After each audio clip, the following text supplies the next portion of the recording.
Royal Rumble ২০২৬ প্রায় দোরগোড়ায় চলেই এসেছে। তার কারণ হচ্ছে এই শনিবার রাতেই আমরা দেখতে চলেছি এই বছরের royal Rumble premium live event. এবার তোমাদের মধ্যে অনেকে মেন্স রয়্যাল রাম্বল ম্যাচের এন্ট্রি প্রেডিকশন ভিডিওর ডিমান্ড করছো, তো তাদেরকে বলে রাখি যে সেই ভিডিওটা সম্ভবত কালকে তোমরা চ্যানেলে দেখতে পেয়ে যাবে।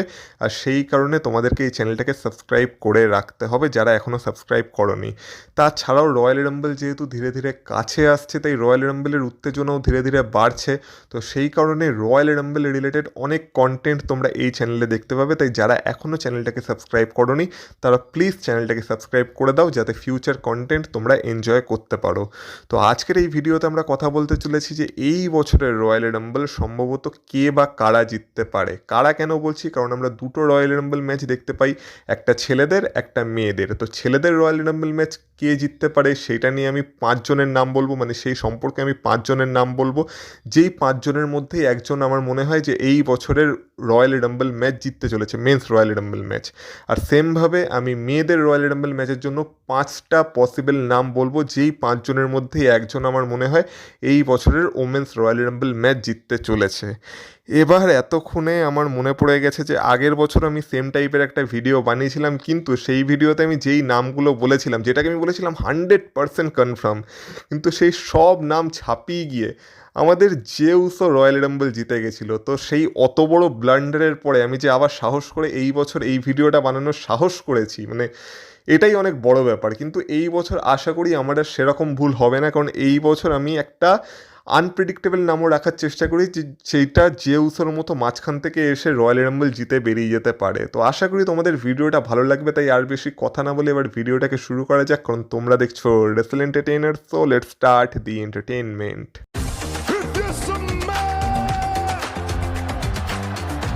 Acknowledge me. Acknowledge me. You there, sitting at home. Acknowledge me. সবার প্রথমে ওমেন্স রয়্যাল রাম্বল ম্যাচ দিয়ে শুরু করা যাক। এবার যেমন বললাম আমি এখানে 5টা নাম নেব, আর আমার মনে হয় এই 5 জনের মধ্যেই একজন রয়্যাল রাম্বল ম্যাচ এই বছরে জিততে চলেছে, মানে ওমেন্স রয়্যাল রাম্বল ম্যাচ। তো সবার প্রথমে যদি নাম্বার 5-এর কথা বলা হয়, তো আমি বলে রাখি প্রত্যেকটা নামের সাথে সাথে তাদের রয়্যাল রাম্বল জেতার সম্ভাবনা কতটা সেটা পার্সেন্টেজ দিয়েও বলে দেবো। তো যত উপরের দিকে উঠবো তত তাদের সম্ভাবনা বাড়বে, আর যত নিচের দিকে তাদের নাম থাকবে তত তাদের সম্ভাবনা কম এই বছরের রয়্যাল রাম্বল জেতার।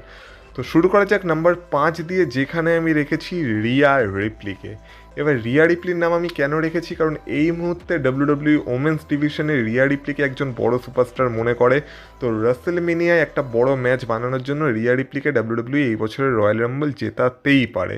তো সেই কারণে জাস্ট রিয়া রিপ্লির নামকে রেখেছি, কিন্তু যেমন বললাম সম্ভাবনা খুবই কম। আর রিয়া রিপ্লির নাম এই মুহূর্তে তো ধারে কাছেও আসছে না বেটিং অডসেও যে এই বছরের রয়্যাল রাম্বল রিয়া রিপ্লি জিততে পারে। তো সেই কারণে যদি রিয়া রিপ্লির পার্সেন্টেজের কথা বলা হয়, তো আমি বলবো 0 থেকে 5% চান্স আছে যে এই বছরের রয়্যাল রাম্বল রিয়া রিপ্লি জিততে পারে। তো রিয়া রিপ্লির নাম এই কারণে আমি নাম্বার 5-এ রেখেছি। যদি কথা বলা হয় নাম্বার 4-এর, তো সেখানে আমি রেখেছি রিয়া রিপ্লিরই ট্যাগ টিম পার্টনার ইও স্কাইয়ের নাম। এবার ইও স্কাইয়ের নাম আমি কেন রেখেছি, কারণ ইও স্কাইকে ডাব্লিউডাব্লিউ সবসময় একটু হাইলি রেট করে, আর আমরা দেখেছি বড় বড় মোমেন্টে ডাব্লিউডাব্লিউ ইও স্কাইকে রাখতে পছন্দ করে। আগের বছরও আমরা দেখেছিলাম যে রাসেলমেনিয়ার আগে ইও স্কাইকে ডাব্লিউডাব্লিউ চ্যাম্পিয়ন বানিয়ে দিয়েছিল। তো সেই কারণে ইও স্কাইয়ের উপর ডাব্লিউডাব্লিউর একটা ভরসা যে আছে সেটা দেখেই বোঝা যায়। আর ডাব্লিউডাব্লিউ আনরিয়ালও আজকাল দেখাচ্ছে যে ইও স্কাই ব্যাক স্টেজে ট্রিপল এইচের কোলে উঠে যাচ্ছে। তো সেটা নিয়ে অনেক কন্ট্রোভার্সি চলছে, তো সেই সব কথায় না যাওয়াই ভালো। কিন্তু আপাতত আমার মনে হয় যে যদি কোনো মানে একটা আনপ্রেডিক্টেবল রয়্যাল রাম্বল উইনার বানাতে হয় জেউসোর মতো, তো ইও স্কাইকে ডাব্লিউডাব্লিউ বানিয়ে দিতেই পারে। আর তারপর ইও স্কাই ভার্সেস স্টেফিনি ভ্যাকারের ম্যাচ আমরা রাসেলমেনিয়াতে দেখতে পেতেই পারি, যেই ম্যাচটাকে অনেকে ড্রিম ম্যাচও মনে করে। তো আগের বছর মেবি র আফটার রাসেলমেনিয়াতে এরকম কোনো একটা ম্যাচ আমরা দেখেছিলাম যার কোনো ক্লিন রেজাল্ট বেরায়নি। তো যাই হোক না কেন, এই কারণে আমার মনে হয় এই ম্যাচটা যদি ডাব্লিউডাব্লিউ রাসেলমেনিয়া বানাতে চায়, তো ইও স্কাইও একটা পসিবল নাম হতে পারে যাকে কিনা ডাব্লিউডাব্লিউ এই বছরের রয়্যাল রাম্বল জিতিয়ে দিতে পারে।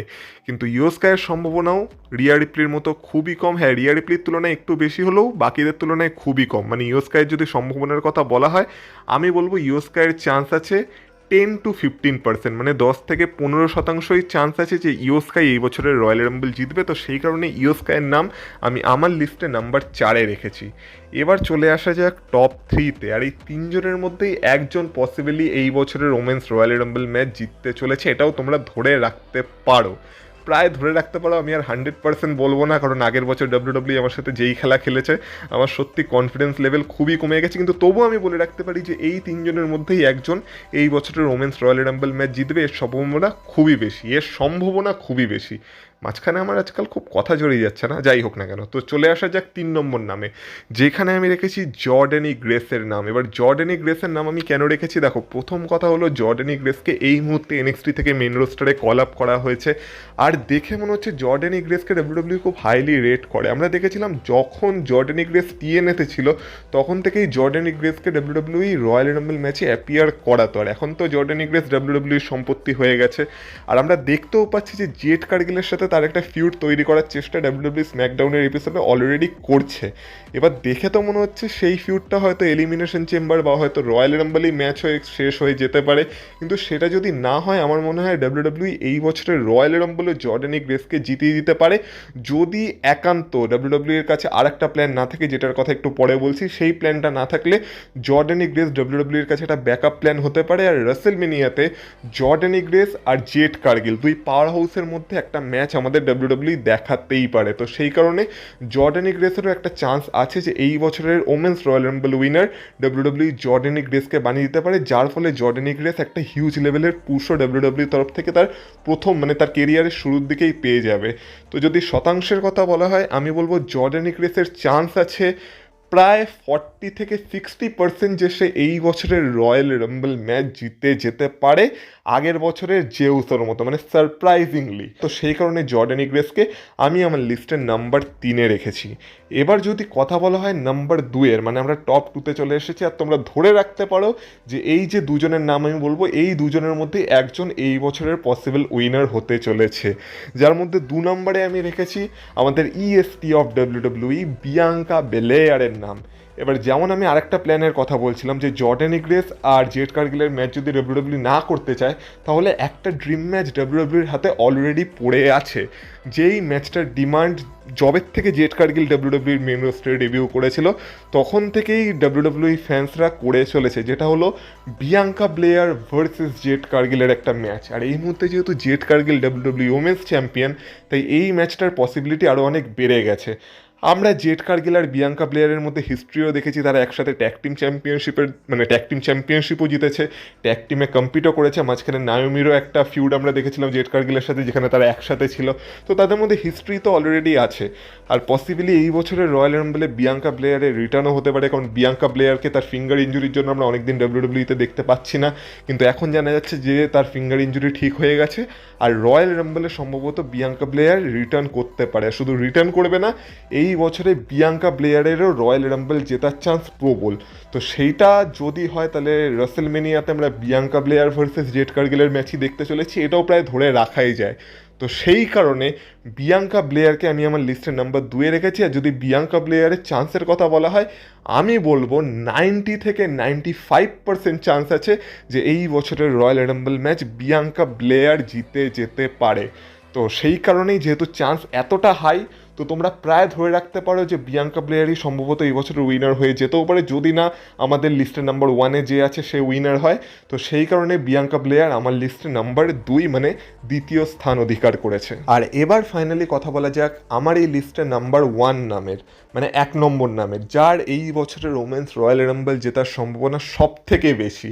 আর এটা হয়তো তোমাদের কাছে বেশি সারপ্রাইজিং ব্যাপার হবে না, কারণ তোমাদের মধ্যে অনেকেই জানো আমি এখানে কার কথা বলছি। আমি আমাদের ওমেন্স রয়্যাল রাম্বল ম্যাচের প্রেডিকশন ভিডিওতেও তার কথাই বলেছি, আর তাকেই আমার উইনার হিসেবে ডিক্লেয়ার করেছি, আর সে হলো লিভ মর্গান। এবার লিভ মর্গানের জেতার চান্স এই বছর প্রবল, আর সেই কারণেই আমরা দেখতে পাচ্ছি যে স্যাটারডে নাইটস মেন ইভেন্টে লিভ মর্গানকে ট্যাগ টিম চ্যাম্পিয়নশিপও দেওয়া হয়নি। রিসেন্টলি রয়ের এপিসোডেও আমরা দেখেছি যে লিভ মর্গানের টিম হেরে গেছিল রিওর কাছে। তো সব কিছু মিলে আপাতত লিভ মর্গানের দিন খুব খারাপ যাচ্ছে, কিন্তু এই দিন শোধরাতে পারে যদি এই বছরের royal rumble match leave Morgan জিতে যায়। আর অ্যাকচুয়ালি লিভ মর্গানের জেতার চান্স প্রবল, যেখান থেকে স্টোরিটা এমন হতে পারে যে আমরা দেখতে পাচ্ছি রাকেল রড্রিগেজ এখন স্টেফিনি ভ্যাকারের পেছনে পড়েছে তার ওমেন্স হেভিওয়েট চ্যাম্পিয়নশিপের জন্য, বা ওয়ার্ল্ডস ওমেন চ্যাম্পিয়নশিপের জন্য, বা ওমেন্স ওয়ার্ল্ড চ্যাম্পিয়নশিপের জন্য। চ্যাম্পিয়নশিপটার নামই মাঝখানে গুলিয়ে ফেলি, যাই হোক না কেন। তো এখন আমরা দেখতে পেতে পারি যে রয়্যাল রাম্বলের পরের রয়ের এপিসোডে যেমন স্টেফিনি ভ্যাকার আর রাকেল রড্রিগেজের ম্যাচও ফিক্স হয়ে গেছে, অ্যানাউন্স হয়ে গেছে। সেই ম্যাচে আমার তো মনে হয় না যে রাকেল রড্রিগেজ এই মুহূর্তে স্টেফিনি ভ্যাকারের থেকে চ্যাম্পিয়নশিপ নিতে পারবে বলে, কিন্তু রাকেল রড্রিগেজ চ্যাম্পিয়নশিপটা না নিতে পারলেও যখন রাকেল রড্রিগেজ ফেল করে যাবে তখন রাকেল রড্রিগেজেরই টিমের আরেক মেম্বার মানে জাজমেন্টের আরেক member leave Morgan on the line থাকবে। আর কীভাবে সে অন দ্য লাইন থাকবে, কারণ এই বছরের royal rumble match possibly leave Morgan জিতে যেতে পারে, কারণ তার কাছে এখন মোমেন্টামও আছে আর রিসেন্টলি সার্ভাইভার সিরিজে তার রিটার্নও হয়েছে। আর তারপর থেকে তার কাছে যেমন বললাম মোমেন্টাম তো আছেই, আর সে অনেকটা ফ্যান ফেভারিটও বলা যেতে পারে, তার কাছে ট্যালেন্ট আছে, সব কিছুই আছে। সে আজ অব্দি রয়্যাল রাম্বল ম্যাচ জেতেও নি। তো সব ডটকে আমরা যদি কানেক্ট করি, এই বছর লিভ মর্গানের একটা বিশাল বড় পসিবিলিটি আছে। আর ডাব্লিউডাব্লিউ এরকম রিউমারও ছড়িয়েছিল, মানে ডাব্লিউডাব্লিউতে এরকম রিউমারও ছড়িয়েছিল যে এই বছরের রেসেলমেনিয়াতে ডাব্লিউডাব্লিউ লিভ মর্গানকে খুব ভালো মতো ফিচার করতে চলেছে, মানে বড় কোনো জায়গায় ফিচার করতে চলেছে। আর একটা চ্যাম্পিয়নশিপ ম্যাচের থেকে বড় জায়গা আর কী বা হতে পারে।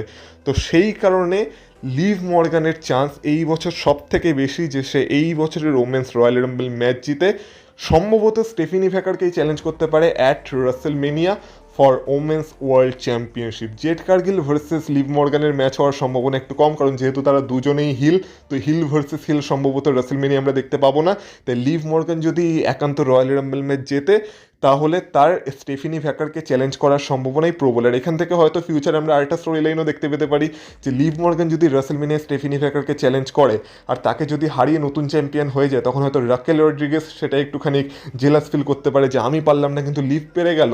আর সেখান থেকে হয়তো রাকেল রড্রিগেজ আর লিভ মর্গানের মধ্যে ফিউড শুরু হয়ে যাবে, যেটা ফলে জাজমেন্টে ভেঙে যেতে পারে। তো অনেক স্টোরি লাইনের রাস্তা ডাব্লিউডাব্লিউর কাছে খুলে যাবে। তো সেই কারণে এই বছর লিভ মর্গানের জেতার একটা বিশাল বড় পসিবিলিটি আছে। যদি পার্সেন্টেজের দিক থেকে বিচার করি, আমি বলবো 95 থেকে 99% চান্স আছে। আমি 1% চান্স ছেড়ে দিলাম, কারণ যেমন বললাম আগের বছর ডাব্লিউডাব্লিউ আমাকে যেভাবে বোকা বানিয়েছে আমি আর 100% বলার কনফিডেন্স পাচ্ছি না। কিন্তু তবুও আমি বলে রাখতে পারি 95 থেকে 99% মানে 95 থেকে 99% চান্স আছে যে এই বছরের women's royal rumble match leave Morgan জিতে যেতে পারে। তো এই যে 5টা পসিবল নামের আমি কথা বললাম, মানে বেসিক্যালি 3টে নামের কথা, লাস্টে তো 2টো রাখতে হবে তাই আমি রেখেছি, কিন্তু এই 5 জনের মধ্যেই একজন এই বছরের ওমেন্স রয়্যাল রাম্বল ম্যাচ জিততে পারে। এটা তোমরা প্রায় খাতায় লিখে রাখতে পারো। আর 100% বলার সুযোগ আমি পাচ্ছি না শুধুমাত্র আগের বছরের এই ব্লান্ডারটার জন্য, কিন্তু তবুও আমি বলতে পারি যে এই বছর আমি শিওর আছি যে এই 5 জনের মধ্যেই একজন এই বছরের ওমেন্স রয়্যাল রাম্বল ম্যাচের উইনার হবে। তো এবার ওমেন্স রয়্যাল রাম্বল ম্যাচ থেকে সরে একটু মেন্স রয়্যাল রাম্বল ম্যাচের কথায় আসা যাক। এবার সেমভাবে মেন্স রয়্যাল রাম্বল ম্যাচের ক্ষেত্রে আমি 5টা নাম নেব। এবার যেমন বললাম যত আমি উপরের দিকে উঠবো তত পসিবিলিটি বাড়তে থাকবে, মানে পসিবিলিটি বেশি থাকবে ম্যাচ জেতার, আর যত নিচের দিকে নাম থাকবে তত পসিবিলিটি কম হবে। তো সেখানেই আমি যদি নাম্বার 5-এর কথা বলি, তো সেখানে আমি রেখেছি সেথ ফ্রিকিন রলিন্সকে। এবার নামটা শুনে বুঝতেই পারছো যে কেন এই নামটাকে আমি নাম্বার 5-এ রেখেছি, কারণ প্রথম কথা হচ্ছে সেথ রলিন্স এই বছরের রয়্যাল রাম্বলে আসবে কি আসবে না সেটাই এখন অবধি শিওর না। প্রথম কথা হচ্ছে সেথ রলিন্স এই মুহূর্তে ইনজিওর্ড হয়ে ডাব্লিউডাব্লিউর বাইরে আছে, আর এইবারে তার ইনজুরিটা রিয়েল। এবার তার টাইম লাইনটা রিয়েল কিনা সেটা বলতে পারছি না, কারণ ডাব্লিউডাব্লিউ আর সেথ রলিন্সের কথা যদি শোনা হয়, মানে ডাব্লিউডাব্লিউ তো অফিসিয়ালি কিছু বলেনি, কিন্তু সেথ রলিন্সের নিজের কথা যদি শোনা হয় তাহলে রাসেলমেনিয়ার ঠিক আগে বা হয়তো মার্চ মাসের দিকে বা রাসেলমেনিয়াতেই সেথ রলিন্স রিটার্ন করতে পারে, বা হয়তো র আফটার রাসেলমেনিয়া বা রাসেলমেনিয়ার পরে গিয়ে সেথ রলিন্স রিটার্ন করতে পারে, ততদিনে সে ঠিক হয়ে যাবে। কিন্তু যদি ডাব্লিউডাব্লিউ আমাদের সবাইকে অবাক করে রয়্যাল রাম্বলেই কোনোভাবে সেথ রলিন্সকে নিয়ে চলে আসতে পারে, আর অ্যাকচুয়ালি যদি সেথ রলিন্স ক্লিয়ার হয়ে গিয়ে থাকে আর এটা সেথ রলিন্স আমাদের বোকা বানিয়ে থাকে যে আমার আসতে এখনও দেরি আছে, তো সেক্ষেত্রে আমরা দেখতে পেতে পারি যে রয়্যাল রাম্বলেই সেথ রলিন্স চলে এলো। আর যদি রয়্যাল রাম্বলে সেথ রলিন্স চলে আসে তাহলে এই বছরের রয়্যাল রাম্বল জেতার সম্ভাবনাও কোথাও না কোথাও সেথ রলিন্সের একটু আছে। তার কারণ হচ্ছে আমরা দেখতে পাচ্ছি যে ব্রন ব্রিকারের কারণে সেথ রলিন্স স্টোরি লাইনে ডাব্লিউডাব্লিউর বাইরে গেছিলো, এবার এসে তার স্টোরি ব্রন ব্রিকারের সাথেই শুরু হবে। এবার এর মাঝখানে আমরা যদি দেখতে পাই যে ব্রন ব্রিকার কোনোভাবে সিএম পাঙ্ককে হারিয়ে ওয়ার্ল্ড চ্যাম্পিয়ন হয়ে গেল, তখন সেথ রলিন্স আর ব্রন ব্রিকারের ম্যাচ ডাব্লিউডাব্লিউ সেট করতে পারে ফর ওয়ার্ল্ড চ্যাম্পিয়নশিপ বা world heavyweight championship at WrestleMania. আর সেটা না হলেও আমরা তো জানি যে সিএম পাঙ্ক আর সেথ রলিন্সের মধ্যে তো স্টোরি লাইন চলছেই, আর তাদের মধ্যে একটা নেভার এন্ডিং ফিউড ডাব্লিউডাব্লিউ আমাদের দেখায়। তো যদি Seth Rollins direct royal Rumble জিতে সিএম পাঙ্ককেও চ্যালেঞ্জ করে দেয়, তাহলে সিএম পাঙ্ক ভার্সেস সেথ রলিন্সের ম্যাচও আমরা রাসেলমেনিয়াতে দেখতে পেতে পারি, সেটার একটা সম্ভাবনা আছে। বা মাঝখানে যদি ব্রন ব্রিকার ঢুকে ঢুকে যায় তাহলে CM Punk versus Bron Breakker versus Seth রলিন্সের একটা ম্যাচ আমরা রাসেলমেনিয়ায় দেখতে পেতে পারি। তো সেই সব সম্ভাবনার জন্য আমার মনে হয় যদি সেথ রলিন্সকে ডাব্লিউডাব্লিউ শকিংলি মানে রয়্যাল রাম্বলই নিয়ে চলে আসে রাসেলমেনিয়ার আগে, তাহলে রয়্যাল রাম্বল জেতার চান্সও কোথাও না কোথাও সেথ রলিন্সের একটু না একটু থেকেই যায়। কিন্তু যেহেতু রয়্যাল রাম্বলে আসার সম্ভাবনা এই সেথ রলিন্সের বহুত কম, তো সেই কারণে জেতার সম্ভাবনার কথা আর কী বা বলি। তো যদি চান্সের কথা বলি তাহলে আমি বলবো যে 10 থেকে 15% চান্স আছে, মানে 10 থেকে 15% চান্স আছে যে এই বছরের royal rumble match Seth Rollins জিততে পারে। সবার প্রথমে সেটার জন্য আগে সেথ রলিন্সকে রয়্যাল রাম্বলে ফিরে আসতে হবে, সেটা হবে কিনা সেটাই এখন দেখার বিষয়। তো সেই কারণে যদি নাম্বার 4 মানে 4 নম্বরের কথা বলি আমার লিস্টে, তো সেখানে আমি রেখেছি ওবা ফেমিকে। এবার ওবা ফেমিকে রাখার আমার একমাত্র কারণ হচ্ছে আগের বছর ডাব্লিউডাব্লিউ আমাদের সাথে যেটা করেছিল যে মাঝখান থেকে আউট অফ নোওয়্যার যে উসোকে রয়্যাল রাম্বল জিতিয়ে দিয়েছিল। তো ডাব্লিউডাব্লিউ আমাদের দেখিয়ে দিয়েছে যে ডাব্লিউডাব্লিউ চাইলে সব কিছু করতেই পারে। আর যেইভাবে ওবা ফেমিকে এনএক্সটি থেকে মেন রোস্টারে নিয়ে আসা হচ্ছে, এনএক্সটিতে কেউ তাকে এনএক্সটি চ্যাম্পিয়নশিপের জন্য হারাতে পারেনি, সে এনএক্সটি চ্যাম্পিয়নশিপ রিলিংকুইশ করে মেন রোস্টারে আসতে চলেছে। আর এতদিন তার এতগুলো ভিডিও প্যাকেজ দেখানো হলো, আর ফাইনালি গিয়ে রিভিল করা হলো যে ওবা ফেমি রয়্যাল রাম্বলে আসতে চলেছে। মানে ওবা ফেমির জন্য যে ফিউচারে বড় প্ল্যান্স আছে ডাব্লিউডাব্লিউ, সেটা তো ডাব্লিউডাব্লিউ আমাদের দেখিয়ে দিচ্ছে। আর ওবা ফেমিকে একটু অন্যভাবে মনস্টারের মতো একটু মানে ট্রিট করতে চলেছে ডাব্লিউডাব্লিউ, সেই কথাও আমরা জানি। তো যদি ওবা ফেমিকে সত্যি ডাব্লিউডাব্লিউ মানে কেরিয়ারের শুরুতেই একটা বড় পুশ দিতে চায়, তো কে বলতে পারে হয়তো আমাদের সবাইকে শক করে দিয়ে ওবা ফেমিকে ডাব্লিউডাব্লিউ এই বছরের রয়্যাল রাম্বলই জিতিয়ে দিল। আর ওবা ফেমি আর ড্রু ম্যাকেন্টায়ারের মধ্যে তো এর আগেও আমরা ছোটোখাটো ঝামেলা দেখেছিলাম স্যাটারডে নাইটস মেন ইভেন্টে, যেটা জন সিনার আর কি last Saturday night's main event ছিল। সেখানে আমরা দেখেইছিলাম যে ড্রু ম্যাকেন্টায়ারকে ওবা ফেমি একটা ধাক্কা মেরে ফেলে দিয়েছিল, তারপর থেকে অ্যাটাকও করেছিল। তো ওবা ফেমির সাথে ড্রু ম্যাকেন্টায়ারের ঝামেলা তো চলছেই। তো যদি সেই ঝামেলাটাকেই আরও বড় করে দেখাতে হয়, তাহলে রাসেলমেনিয়াতে দেখা গেল সব প্ল্যানকে ভেস্তে দিয়ে ওবা Femi versus Drew ম্যাকেন্টায়ারের match WWE বুক করে দিল। আর সেই ম্যাচটার কথা আমি এর আগেও তোমাদের বলেছিলাম, যখন আমি ড্রু ম্যাকেন্টায়ার্সের প্ল্যানের কথা বলছিলাম, যে মানে ড্রু ম্যাকেন্টায়ারের প্ল্যানের কথা বলছিলাম যে ড্রু ম্যাকেন্টায়ারের রাসেলমেনিয়াতে কী ম্যাচ হতে পারে। তো সেই সব সম্ভাবনাকে মাথায় রেখে একটা আউটসাইড চান্স তো ওবা ফেমির আছেই যে ওবা ফেমি এবছরের রয়্যাল রাম্বল জিততে পারে। শতাংশের উপর বিচার করলে আমি বলবো ওবা ফেমির চান্স কম আছে, কিন্তু আছে। ওই যেমন বললাম হয়তো 20 থেকে 25% চান্স আছে, মানে 20 থেকে 25% চান্স আছে যে ওবা ফেমি এই বছরের রয়্যাল রাম্বল জিতবে। কিন্তু যদি জেউসা রয়্যাল রাম্বল জিততে পারে তাহলে ওবা ফেমি কেন নয়। তো সেই কারণেই আমি ওবা ফেমির নামকে আমার লিস্টে নাম্বার 4-এ রেখেছি। যদি কথা বলা হয় নাম্বার 3-এর, মানে এবার আমরা টপ 3-তে ঢুকে গেলাম, আর 3 নম্বরে আমি যে নামটাকে রেখেছি সেই নামটা শুনে তোমরা সবাই অবাক হতে পারো। আর এখানে আমি কথা বলছি দ্য আমেরিকান নাইটমেয়ার কোডি রোডসের। এবার যেমন তার নাম আমি নাম্বার 3-এ রেখেছি, যদি সত্যিকারের এই বছরের রয়্যাল রাম্বল কোডি রোডস জিতে যায় তাহলে সেটা তার 3 নম্বর রয়্যাল রাম্বল ভিক্টরি হবে। আর এর আগে 3বার রয়্যাল রাম্বল ডাব্লিউডাব্লিউর ইতিহাসে মাত্র একজনই জিতেছে, আর সে হলো স্টোন কোল্ড স্টিভ অস্টিন। আর এইবার ডাব্লিউডাব্লিউ এইভাবেই অ্যাডভার্টাইজ করার চেষ্টা করছে যে সেকেন্ড সুপারস্টার যে কিনা 3বার রয়্যাল রাম্বল ম্যাচ জিততে পারে সেটা কি কোডি রোডস হতে চলেছে। আর অ্যাকচুয়ালি আমি যদি তোমাদের বলি কোডি রোডসের অ্যাকচুয়ালি চান্স আছে। কীভাবে চান্স আছে? কারণ প্রথম কথা তোমরা সবাই জানো যে কোডি রোডস হচ্ছে আমাদের ট্রিপল এইচের ফেভারিট সুপারস্টার। এবার কোডি রোডস আর রোমান রিংসের যে ম্যাচটা হওয়ার কথা ছিল সেটাকে তো অলরেডি ডাব্লিউডাব্লিউ ক্যান্সেল করেই দিয়েছে। মানে কোডি রোডস আর রোমান রিংসের ম্যাচ তো এবার আর হচ্ছে না রাসেলমেনিয়াতে। এই মুহূর্তে কোডি রোডসের কাছে চ্যাম্পিয়নশিপও নেই। আর জবের থেকে কোডি রোডস ডাব্লিউডাব্লিউতে রিটার্ন করেছে সেই দিন থেকে যতগুলো রয়্যাল রাম্বলে কোডি রোডস কম্পিট করেছে প্রত্যেকটা রয়্যাল রাম্বলই কোডি রোডস জিতেছে। সেটা 2023-এর রয়্যাল রাম্বল হোক বা 2024-এর রয়্যাল রাম্বল হোক।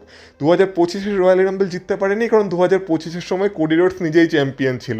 তো সেই কারণে সে রয়্যাল রাম্বল ম্যাচে নামেনি, আর না নামলে জিতবে কী করে। কিন্তু আবার যখন 2026-এর রয়্যাল রাম্বল ম্যাচে কোডি রোডস নামছে তখন অ্যাকচুয়ালি তার জেতার সম্ভাবনা আছে। আর যদি ডাব্লিউডাব্লিউ ড্রু ম্যাকেন্টায়ার আর কোডি রোডসের ম্যাচই রাসেলমেনিয়াতে আবার ঘুরে ফিরে করতে চায়, তো ড্রু ম্যাকেন্টায়ার তো বলেই দিয়েছে যে কোডি রোডস আর কোনো রিম্যাচ পাবে না। এবার কোডি রোডসকে মানে আবার ড্রু ম্যাকেন্টায়ারের এগেনস্টে নামতে হলে তাকে প্রথম থেকে শুরু করতে হবে, আর তার অপরচুনিটি আর্ন করতে হবে। এবার রয়্যাল রাম্বল জিতে সেই অপরচুনিটি কোডি রোডস আর্ন করতেই পারে। আর আমরা দেখতে পাচ্ছি অলরেডি কোডি রোডস আর জেকব ফাটুর একটা ফিউড চলছে। তো মনে করা হচ্ছে একটা ট্রিপল থ্রেট ম্যাচও রাসেলমেনিয়াতে করানো যেতে পারে, যেখানে ড্রু ম্যাকেন্টায়ার, জেকব ফাটু আর কোডি রোডসের মধ্যে একটা ট্রিপল থ্রেট ম্যাচও আমরা দেখতে পেতে পারি। তো সেক্ষেত্রেও জেকব ফাটুকে তো কোনো না কোনোভাবে ম্যাচের ভেতরে ইনসার্ট ডাব্লিউডাব্লিউ করে দেবে। কিন্তু যেহেতু ড্রু ম্যাকেন্টায়ার বলেছে যে কোডি রোডসকে এখন নিজের স্পট আর্ন করতে হবে, তো সেই কারণে কোডি রোডস যদি এই বছরের রয়্যাল রাম্বল ম্যাচ জিতে তার স্পট আর্ন করে ফর আনডিসপিউটেড ডাব্লিউডাব্লিউ চ্যাম্পিয়নশিপ, আর তারপর সে যদি রাসেলমেনিয়ায় আবার ড্রু ম্যাকেন্টায়ারকে চ্যালেঞ্জ করে দেয়, তো সেটা একটা ওয়ে আউট হতে পারে কীভাবে কোডি রোডসকে আবার ডাব্লিউডাব্লিউ আনডিসপিউটেড ডাব্লিউডাব্লিউ চ্যাম্পিয়নশিপ পিকচারে ঢোকাতে পারে। তো সেই কারণে অ্যাকচুয়ালি কোডি রোডসের এই বছরের রয়্যাল রাম্বল জেতার চান্স আছে। আর 3 নম্বর বারের জন্য রয়্যাল রাম্বল উইনার হওয়ার চান্সও আছে। আর স্টোন কোল্ড স্টিভ অস্টিনের পর হয়তো দ্বিতীয় সুপারস্টার কোডি রোডসই হতে চলেছে, যে কিনা 3 বারের মতো মানে 3 বার রয়্যাল রাম্বল ম্যাচ জিততে চলেছে। তো সেই কারণে যদি পার্সেন্টেজের কথা বলা হয় আমি বলবো 70 থেকে 85% চান্স আছে, মানে 70 থেকে 85% চান্স আছে যে অ্যাকচুয়ালি এই বছরের royal rumble match Cody Rhodes জিততে পারে। যদি ট্রিপল এইচ এটা ঠিক করে নেয় তাহলে এটার সম্ভাবনা 100%ও হয়ে যেতে পারে, কিন্তু আমি 70 থেকে 85% চান্সই ধরে রাখছি যে এই বছরের কোডি রোডস আবার রয়্যাল রাম্বল ম্যাচ জিতে ড্রু ম্যাকেন্টায়ারকে রাসেলমেনিয়ায় চ্যালেঞ্জ করতে পারে। তো সেই জন্য কোডি রোডসের নাম আমি নাম্বার 3-এ রেখেছি। যদি কথা বলা হয় নাম্বার 2-এর, তো এইখানে আমি রেখেছি ব্রন ব্রিকারের নাম। এবার ব্রন ব্রিকার তো মানে বেটিং অডসে অনেক সময় প্রথমেও চলছিল রোমান রিংসের আসার আগে যে ব্রন ব্রিকার এই বছরের রয়্যাল রাম্বল জেতার জন্য ফেভারিট, কিন্তু আমরা দেখে ফেলেছিলাম যে এই বছরে যে ফার্স্ট রয়্যাল এপিসোডটা হয়েছিল সেখানেই ব্রন ব্রিকার আর সিএম পাঙ্কের ম্যাচ হয়ে গেছিলো, যেখানে ব্রন ব্রিকার সিএম পাঙ্ককে হারাতে পারেনি আর সিএম পাঙ্ক তার ওয়ার্ল্ড হেভিওয়েট চ্যাম্পিয়নশিপ রিটেন করে নিয়েছিল। কিন্তু তারপর থেকে এখন যেইভাবে ব্রন ব্রিকারকে ডাব্লিউডাব্লিউ প্রেজেন্ট করছে আর যেইভাবে এখন ব্রন ব্রিকারকে ডাব্লিউডাব্লিউ আনস্টপেবল দেখাচ্ছে, আর বিশেষ করে পুরো ভিশনকেই ডাব্লিউডাব্লিউ রয়্যাল রাম্বল ম্যাচে ঢুকিয়ে দিয়েছে। আর গতকালের রয়্যাল এপিসোডে মানে লোগান পল এই কথাটাও বলেছিল যে ভিশনের 4 জনই যখন রয়্যাল রাম্বল ম্যাচে আছে তখন আমাদের সবার চেষ্টা করা উচিত যাতে ব্রন ব্রিকার এই বছরের রয়্যাল রাম্বল ম্যাচ জিততে পারে। তো পুরো ভিশনের হেল্প সে পাবে, তাছাড়া পল হেমন তো বাইরে থেকে হেল্প করবে, তাছাড়া জানি না পল হেমন কাকে না কাকে ফোন করে অ্যাডাম পিয়ার্সকে তো ভয় দেখাচ্ছেই। তো সব কিছু এখন ব্রন ব্রিকারের দিকেই আছে। আর একান্ত যদি ডাব্লিউডাব্লিউ আবার রাসেলমেনিয়াতে সিএম পাঙ্ক আর ব্রন ব্রিকারের ম্যাচ করাতে চায় তাহলে একটা সিম্পল ওয়ে আউট এটাই হতে পারে যে ব্রন ব্রিকারকে ডাব্লিউডাব্লিউ এই বছরের রয়্যাল রাম্বল জিতিয়ে দিক, আর তারপর ব্রন ব্রিকার আর সিএম পাঙ্কের ম্যাচ আবার রাসেলমেনিয়াতে ডাব্লিউডাব্লিউ করে দিক। এর ফলে ব্রন ব্রিকার তার প্রথম রাসেলমেনিয়া মেইন ইভেন্টও সম্ভবত পেয়ে যাবে। আর তাছাড়া ব্রন ব্রিকারকে তো ডাব্লিউডাব্লিউ ফিউচার হিসেবে দেখছেই, তো ফিউচার সুপারস্টারকে রয়্যাল রাম্বল জেতানোর থেকে বড় আর কীভাবেই বা প্রেজেন্ট করা যেতে পারে। আমরা দেখেছিলাম রয়্যাল রাম্বল জেতার পরই রোমান রিংসের স্ট্যাটাস অনেকটাই বেড়ে গেছিলো, যেখানে সে ব্রক লেসনারের এগেনস্টে ম্যাচ পেয়েছিল 2015-তে। তো সেমভাবে যদি এই বছরের রয়্যাল রাম্বল ব্রন ব্রিকার জিততে পারে, ব্রন ব্রিকার এখন যে লেভেলে আছে তার থেকে অনেক গুণ লেভেল তার বেড়ে যাবে, আর তাকে actually WWE next big thing বা তাদের ফিউচার সুপারস্টারের মতো বিল্ড করতে পারে। তো সেই কারণে আমার লিস্টে নাম্বার 2-এ আমি ব্রন ব্রিকারের নাম রেখেছি। আর যদি পার্সেন্টেজের হিসেবে বিচার করা হয় আমি বলবো 90 থেকে 95% চান্স আছে যে অ্যাকচুয়ালি ব্রন ব্রিকার এই বছরের রয়্যাল রাম্বল ম্যাচ জিততে পারে। আর যদি কথা বলা হয় 1 নম্বর সুপারস্টারে, মানে আমার লিস্টে নাম্বার 1-এ আমি যাকে রেখেছি সে আর কেউ না, সে হলো আমাদের TC1, আমাদের original tribal chief head of the table Roman Rings. তো বেটিং অডসেও এই মুহূর্তে রোমান রিংস নাম্বার 1-এই চলছে, আর অ্যাকচুয়ালি সব থেকে বেশি চান্স রোমান রিংসেরই আছে যে এই বছরের royal rumble match WWE Roman রিংসকে জেতাতে চলেছে। প্রথম কথা হলো এই বছরের রয়্যাল রাম্বল সাউদি আরেবিয়া থেকে হচ্ছে, আর সাউদি আরেবিয়া সবসময় চাইবে যে তাদের এখানে যখন একটা ইভেন্ট হচ্ছে সেই ইভেন্টে হেডলাইন বানাক, আর রোমান রিংস যদি রয়্যাল রাম্বল ম্যাচ জিতে যায় তাহলে তার থেকে বড় হেডলাইন আর কী বা হতে পারে। আর 2015-তে যখন Roman Reigns royal rumble match জিতেছিল তখন সবাই তাকে হেট করেছিল, বু করেছিল, কিন্তু এখন সিনারি পুরো পাল্টে গেছে। এখন সবাই চাইছে যাতে Roman Reigns royal rumble match জিতুক, আর actually Roman Reigns royal rumble match জিতলে ডাব্লিউডাব্লিউর কাছে দুটো রাস্তাই খোলা থাকবে। তারা চাইলে রোমান রিংস ভার্সেস ড্রু ম্যাকেন্টায়ারের ম্যাচও করাতে পারে, আবার চাইলে রোমান রিংস ভার্সেস সিএম পাঙ্কের ম্যাচও করাতে পারে। আর যেহেতু এই মুহূর্তে কোডি রোডস চ্যাম্পিয়ন না, তাই রোমান রিংস আর কোডি রোডসের ম্যাচ তো অলরেডি ক্যান্সেল হয়েই গেছে। তো সব দিক আমরা যদি বিচার করে দেখি তাহলে এই বছরের সব থেকে বেশি চান্স রোমান রিংসেরই আছে, যদি শেষ মুহূর্তে ট্রিপল এইচের মাথা ঘুরে না যায় আর ট্রিপল এইচ কোনো উল্টো পাল্টা ডিসিশন না নিয়ে বসে, তাহলে সব থেকে বেশি পসিবিলিটি রোমান রিংসেরই আছে যে এই বছরের royal rumble match Roman Rings জিতবে। আর রোমান রিংস জেতার পর রোমান রিংস না হয় সিএম পাঙ্ককে না হয় ড্রু ম্যাকেন্টায়ারকে চ্যালেঞ্জ করবে অ্যাট রাসেলমেনিয়া। এইভাবে রাসেলমেনিয়ার জন্য একটা বড় মেইন ইভেন্টও সেট হয়ে যাবে, আর রোমান রিংস রাসেলমেনিয়ার মেইন ইভেন্টটা না থাকলে সেটা রাসেলমেনিয়া কীভাবেই বা হতে পারে। তো সেই কারণে রোমান রিংসকে অ্যাকচুয়ালি রয়্যাল রাম্বল জেতানো দরকার। আর যেইভাবে আগের বছর ট্রিপল এইচ রোমান রিংসকে বরবাদ করেছে, ব্রনসন রিডের মতো সুপারস্টারের কাছে রোমান রিংসকে হারিয়ে রোমান রিংসের ক্যারেক্টারের যা দশা করেছে সেটা ঠিক করার জন্য অ্যাকচুয়ালি রোমান রিংসকে মোমেন্টাম দিতে হবে। আর সেই কারণে রোমান রিংসের রয়্যাল রাম্বল জেতাটা খুবই দরকার, যাতে সে আবার তার ট্রাইবাল চিফ স্ট্যাটাসে আসতে পারে, আর তারপর যাতে সে মানে রাসেলমেনিয়াতে যে কোনো একটা চ্যাম্পিয়নকে চ্যালেঞ্জ করতে পারে। এবার ড্রু ম্যাকিন্টায়ারের গল্প যদি কোডি রোডস আর জেকব ফাটুর সাথে চলো, তো আমার মনে হয় আলটিমেটলি রোমান রিংস আর সিএম পাঙ্কের ম্যাচও একটা ভালো ম্যাচ হতে পারে। আর যেইভাবে ওয়ার্ল্ড হেভিওয়েট চ্যাম্পিয়নশিপকে একসময় ডাব্লিউডাব্লিউইতে রোমান রিংস লুজার্স টাইটেল বলেছিল, মানে লুজারের কাছে চ্যাম্পিয়নশিপটা থাকে, আর আসল চ্যাম্পিয়নশিপ তো ডাব্লিউডাব্লিউ আনডিসপিউটেড চ্যাম্পিয়নশিপই। তো সেই কলঙ্কটাকে ঘোচানোর জন্য আর সেই টাইটেলটাকে মানে ওয়ার্ল্ড হেভিওয়েট চ্যাম্পিয়নশিপকে একটু প্রেস্টিজ দেওয়ার জন্য অ্যাকচুয়ালি রোমান রিংসকে ডাব্লিউডাব্লিউ ওয়ার্ল্ড হেভিওয়েট চ্যাম্পিয়নও বানিয়ে দিতে পারে অ্যাট রাসেলমেনিয়া। আর যেহেতু রোমান রিংস রাসেলমেনিয়াতে চ্যাম্পিয়ন হয়েই বেরোতে চাইছে এই বছরের, রোমান রিংস আবার চ্যাম্পিয়নশিপ পিকচারে আসতে চাইছে, তো সব কিছু মিলিয়ে দেখতে গেলে অ্যাকচুয়ালি এই বছরের রয়্যাল রাম্বল রোমান রিংসেরই জেতা দরকার। তাই আমার মনে হয় 95 থেকে 99% মানে 95 থেকে 99% চান্স এটাই আছে যে এই বছরের royal rumble match, men's royal rumble match আমাদের অরিজিনাল ট্রাইবাল চিফ রোমান রিংসই জিততে চলেছে, যদি লাস্ট মোমেন্টে ট্রিপল এইচ কোনো গন্ডগোল না করে বসে। তো 100% কেন আমি বলতে পারছি না সেটার কারণ তো আমি বললামই। তো সেই কারণেই রোমান রিংসকে আমি আমার লিস্টে নাম্বার 1-এ রেখেছি, উই দ্য ওয়ান্স। তো এই ছিল সেই 10 জন সুপারস্টার, 5 জন ফিমেল আর 5 জন মেল, যাদের মধ্যেই 2 জন মানে একজন মেল থেকে একজন ফিমেল থেকে আমার মনে হয় এই বছরের রয়্যাল রাম্বল ম্যাচ জিততে চলেছে, বা যার জেতার সম্ভাবনা সব থেকে বেশি পার্সেন্টেজ হিসেবেও আমি তোমাদের বলে দিলাম। তো এই 10 জনের মধ্যেই 2 জন যদি না জেতে, মানে 5 জন করে এদের মধ্যেই যদি কেউ রয়্যাল রাম্বল উইনার না হয়, তাহলে আমি নেক্সট ইয়ার থেকে এই ভিডিওটাই আর বানাবো না। আমি বুঝেই যাবো যে এই ভিডিওটা বানানোর যোগ্যতা আমার নেই, কিন্তু আমার মনে হচ্ছে এদের মধ্যেই পসিবলি রয়্যাল রাম্বল উইনারের নাম থাকবে এই বছরে। তো সেই কারণে একটু কনফিডেন্সের সাথে আমি ভিডিওটা বানিয়ে দিলাম। হয়তো ভিডিওটা একটু লম্বা হয়ে গেছে, বড় হয়ে গেছে, তো যারা যারা এখনও ভিডিওটা দেখছো তাদেরকে ধন্যবাদ। ভিডিওটা ভালো লেগে থাকলে ভিডিওটা তো অবশ্যই লাইক করে দিও। আর এই চ্যানেলে যেমন বললাম রয়্যাল রাম্বল রিলেটেড এখনও অনেক কন্টেন্ট আসতে চলেছে, তাই চ্যানেলটাকে যারা যারা এখনও সাবস্ক্রাইব করোনি তারা অবশ্যই চ্যানেলটাকে সাবস্ক্রাইব করে রেখো। কালকে মেন্স রয়্যাল রাম্বল ম্যাচের এন্ট্রি প্রেডিকশন ভিডিও আসছে, সেটার জন্য অপেক্ষা করো। এই ভিডিওটাকে হাইপ করে দিও। তোমাদের মতামত কি, আর তোমাদের কি মনে হচ্ছে এই বছরের মেন্স আর ওমেন্স রয়্যাল রাম্বল ম্যাচ কে জিততে চলেছে, তাদের নাম বা কারা জিততে চলেছে তাদের নাম অবশ্যই কমেন্ট বক্সে কমেন্ট করে বলো। আর তোমাদের সাথে কথা হবে আবার পরের ভিডিওতে, ততক্ষণ তোমরা ভালো থেকো, টাটা।